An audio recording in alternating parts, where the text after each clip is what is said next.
नमस्कार दोस्तों, अक्सर आपने टीवी में या अखबारों में पान मसाला, विस्की और सॉफ्ट ड्रिंक का आज तो जरूर देखा होगा। और ये आज आपको अपने फेवरेट सेलिब्रिटी के द्वारा भी प्रमोट किया जाता है ताकि उन आर्ट्स को देख के आप बहते पानी में बह जाए और आपके फेवरेट सेलिब्रिटी के जरिए प्रमोट किया गया घटिया प्रोडक्ट को आपकी मेहनत के पैसों से भी खरीद लेते हैं, चाहे उसको खाने के बाद कैंसर भी क्यों ना हो जाए, लेकिन ना फिर भी उसको खाएंगे और अपने फेवरेट सेलिब्रिटी को अंधभक्तों की तरह फॉलो भी करेंगे। फिलहाल गुटखा को साल 2019 में फूड सेफ्टी कमिश्नर के द्वारा बैन कर दिया गया था, लेकिन उसके बावजूद भी भारत की हर एक गली से आखिर ये कैसे मिल जाता है। तो आइए आज की इस वीडियो में इन सब चीजों के बारे में और गहराई से समझने को कोशिश करते हैं। विमल बोलो जुबान केसरी। ओहो हो, देखो तो इस भोले को। गाते जा, लाच बनाते जा। Seagram's royal Stag mega music. खूब जमेगा रंग जब मिल बैठेंगे तीन यार, आप, मैं और back packer. It's your life. Make it lunch. कमला पसंद, अनोखा स्वाद। This is the new Kranti I want to start. It's called Mattan Giri. Cheers. पहली बार साल 2011 में the union ministry of health and family welfare under the food safety and standards के द्वारा उन सारे प्रोडक्ट्स पर बैन लगाया गया जिन सब फूड प्रोडक्ट में तंबाकू और निकोटीन का कंटेंट दिखने को मिला था।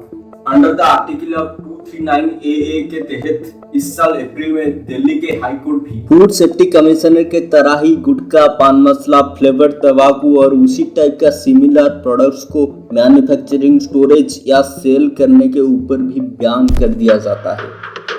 उस समय की नेशनल कांग्रेस पार्टी के जो चीफ थे शरद पवार, वो स्ट्रॉन्गली गुटखा और पान मसाला के खिलाफ एक्शन लेने के लिए आगे आते हैं, क्योंकि उनको भी इस गुटखा खाने के वजह से माउथ कैंसर हुआ था, जिसके वजह से उनको दो बार अपनी माउथ की सर्जरी करना पड़ा था। और उसके बाद ये स्ट्रॉन्ग विल लेते हैं कि गुटखा और पान मसाला को महाराष्ट्र में भी बैन करेंगे। साल 2012 को बिहार और महाराष्ट्र में गुटखा और पान मसाला के ऊपर बैन लगा दिया जाता है और बिहार में गुटखा और पान मसाला की 12 अलग अलग ब्रांड्स को एक साल के लिए बैन कर दिया जाता है और बैन की अवधियों को हर साल एक्सटेंड किया जाता है और अभी तक इस बैन को हटाया नहीं गया है। लेकिन उसके बावजूद भी देश के ऐसे बहुत सी स्टेट है जहां पर अभी भी गुटखा और पान मसाला को सप्लाई और सेलिंग भी किया जाता है, क्योंकि इस चीजों को लेकर जो लॉ पास हुआ था उसमें कई सारे रूल्स और रेगुलेशन को लाया गया था, जैसे कि कोई भी फूड सब्सटेंस में तंबाकू और निकोटीन को इस्तेमाल नहीं कर सकते हैं और कोई भी कंपनी अपनी ब्रांडिंग के लिए एग्जिस्टिंग नेम को दोबारा यूज नहीं कर सकता है। लेकिन ये सब रूल्स एंड रेगुलेशंस के बाद भी किसी को भी कुछ फर्क नहीं पड़ता है, क्योंकि गवर्नमेंट और पॉलिटिशियन को इन सब चीजों से बहुत फायदा होता है। गवर्नमेंट और अलग अलग पार्टी को इलेक्शन लड़ने के लिए इनसे डोनेशन मिलता है, जैसे कि इंडिया का मोस्ट लीडिंग तंबाकू कंपनी ITC पिछले वाले इलेक्शन लड़ने के लिए बीजेपी को 76 करोड़ और कांग्रेस को 20 करोड़ डोनेशन दिया था। मतलब समझ रहे हो ना, देश का हालत कितना भी खराब हो जाए, चाहे लोग कैंसर में मरे, लेकिन नेताओं को तो इलेक्शन लड़ने के लिए पैसा चाहिए ना। खैर, फिर से टॉपिक पर लौटते हैं। जैसे मैं पहले बता रहा था कि कोई भी फूड सब्सटेंस में तंबाकू और निकोटीन को इस्तेमाल नहीं कर सकते। इसी बीच में बहुत सी कंपनियों ने बहुत सी अच्छा तरीका निकाल लिया कि अब एक नहीं बल्कि 2 पैकेट्स बेचे जाएंगे, जिसमें पहले वाले पैकेट में कुछ इलायची के साथ अलग अलग चीजों को मिला के बनेगा और दूसरे वाले पैकेट को गुटखा बोला जाएगा, जिनमें तंबाकू और निकोटीन का कंटेंट रहेगा, जिसको ये अलग से बेचेगा। बड़ा ही अच्छा दिमाग लगाया। जो भी पहले वाले पैकेट को खरीदेगा उसको दूसरे वाले पैकेट का भी जरूरत पड़ेगा।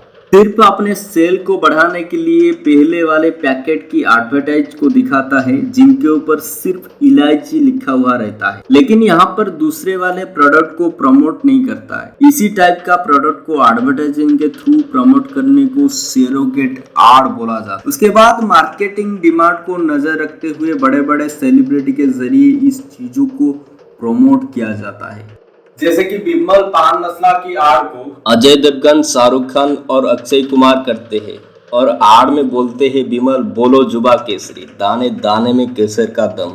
एक्चुअली में केसर के 1% इसमें नहीं होता है। उसके बाद पान बार आड़ को महेश बाबू और टाइगर श्रॉफ के द्वारा प्रमोट किया जाता है, जिसमें डायलॉग होता है, पान बहार पहचान कामयाबी की। पान बहार पहचान कामयाबी की।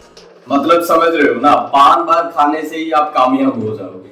उसके बाद कमला पसंद में अनोखा स्वाद बोल के प्रमोट किया जाता है, जिसमें कपिल देव, अमिताभ बच्चन, रणवीर सिंह, वीरेंद्र सहवाग और सुनील गावस्कर जैसे बड़े बड़े सेलिब्रिटी और खिलाड़ी दिखने को मिल जाएंगे।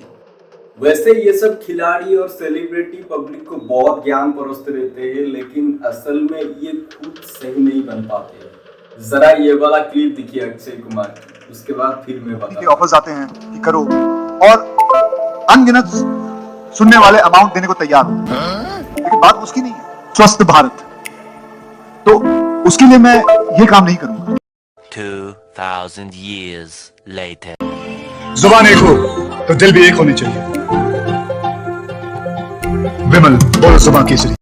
पहले बोलते हैं कि मैं गुटखा वगैरह का आर्ट्स नहीं करता हूँ। ना जाने कई बड़े रकम देने के लिए वो तैयार थे, मगर मैं ठुकराता रहा, इसलिए कि मैं ये वाला आर्ट नहीं करता हूँ। लेकिन भाई साहब को तो पैसे का बहुत भूख था ना, वो कहाँ मिटने वाला था, तो इसलिए कर लिया इस आर्ट को। चाहे जनता भाड़ में जाए, जेब में सिर्फ पैसे भरे होना चाहिए। जो फेमस पर्सन अपने ही फॉलोअर्स के छाती के ऊपर पैर रख के ऊपर उठता है, वो कभी भी किसी के लिए इंस्पिरेशन नहीं बन सकता है।